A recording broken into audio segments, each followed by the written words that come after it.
Assalamualaikum warahmatullahi wabarakatuh. Nama saya Nadila Masyairawan. Di video kali ini saya akan menjelaskan tentang Al-Quran dan Sunnah guna memenuhi tugas besar pertama mata kuliah pendidikan agama. Baik, mari kita mulai. Yang pertama saya akan menjelaskan tentang Al-Quran. Al-Quran adalah sumber agama Islam pertama dan utama. Menurut keyakinan umat Islam yang diakui kebenarannya oleh penelitian ilmiah, Al-Quran adalah kitab suci yang memuat firman Allah sama benar dengan yang disampaikan oleh malaikat Jibril kepada Nabi Muhammad sebagai Rasul Allah sedikit demi sedikit selama 22 tahun, 2 bulan, 22 hari. Mula-mula di Mekah dan kemudian di Madinah. Tujuannya untuk menjadi pedoman atau petunjuk bagi umat manusia dalam hidup dan kehidupannya mencapai kesejahteraan di dunia ini dan kebahagiaan di akhirat kelak. Al-Quran mulai diturunkan di Mekah, tepatnya di Gua Hiro pada tahun 6 Masehi dan berakhir di Madinah pada tahun 633 Masehi. Dalam jarak waktu kurang lebih 23 tahun, beberapa bulan. Wahyu ilahi yang diturunkan sebelum hijrah disebut ayat Makkiyah, yang merupakan 19 dari 30 ayat dari Al-Quran. Adapun ayat Al-Quran yang diturunkan sesudah hijrah disebut ayat Madaniyah, yang merupakan 11 dari 30 ayat dari Al-Quran. Kemudian Al-Quran mulai diturunkan kepada Nabi Muhammad pada malam Qadar tanggal 17 Ramadan pada waktu Nabi telah berusia 40 tahun bertepatan dengan 6 Agustus 610 Masehi. Ayat yang pertama turun adalah Al-Alaq, surat Al-Alaq ayat 1 sampai 5. Ayat yang terakhir turun adalah Quran surat Al-Maidah ayat 3. Nah, ini dia karakteristik dari Al-Quran.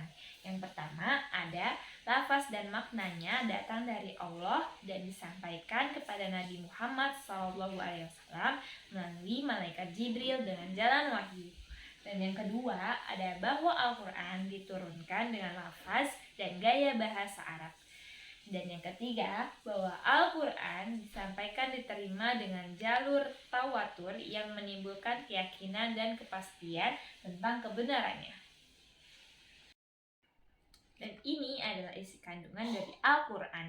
Yang pertama ada Tauhid. Tauhid ini tentang kepercayaan terhadap ketuhanan yang Maha Esa. Dan yang kedua ada janji dan ancaman Allah. Di Al-Quran, Allah menjanjikan kepada setiap orang yang beriman dan selalu mengikuti semua petunjuknya akan mendapatkan kebahagiaan hidupnya di dunia maupun di akhirat dan akan dijadikan khalifah di muka bumi ini. Sebaliknya, Allah akan mengancam kepada siapa saja yang ingkar kepadanya. Dan yang ketiga ada ibadah.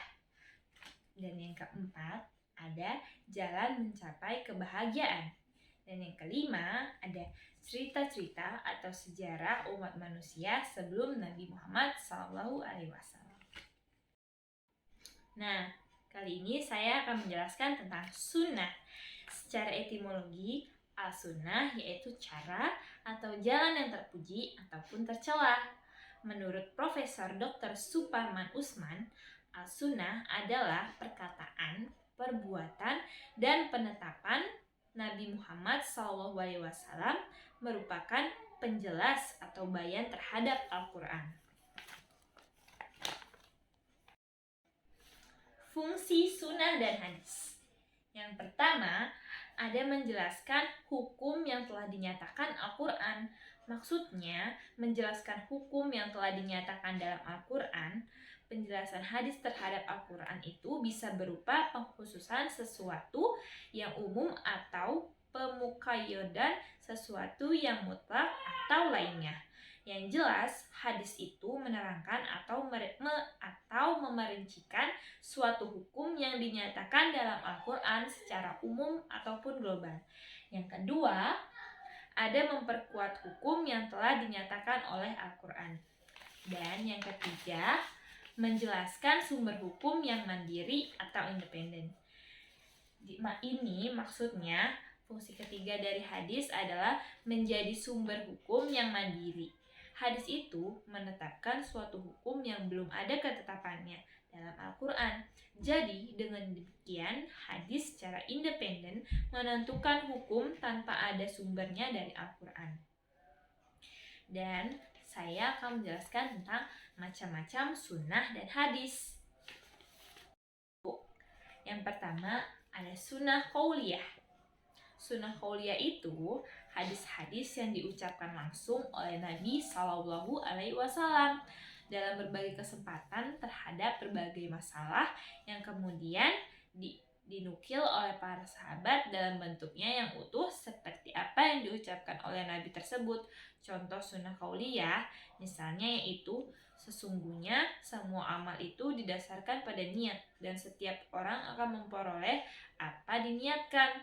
Dan yang kedua ada sunnah fi'liyah, yaitu hadis-hadis yang berkaitan dengan perbuatan yang dilakukan oleh Nabi Shallallahu Alaihi Wasallam yang dilihat dan diketahui oleh para sahabat kemudian disampaikan kepada orang lain. Dan yang terakhir ada sunnah taqriyah, yaitu perbuatan dan ucapan para sahabat yang dilakukan di hadapan atau sepengetahuan Rasulullah SAW, tetapi beliau mendiamkan dan tidak menolaknya. Sikap diam Rasulullah tersebut dan tidak menolak atas perbuatan atau ucapan para sahabat itu dipandang sebagai persetujuan beliau. Cukup sekian penjelasan dari Al-Quran dan Sunnah dari saya. Kurang lebih mohon maaf. Wassalamualaikum warahmatullahi wabarakatuh.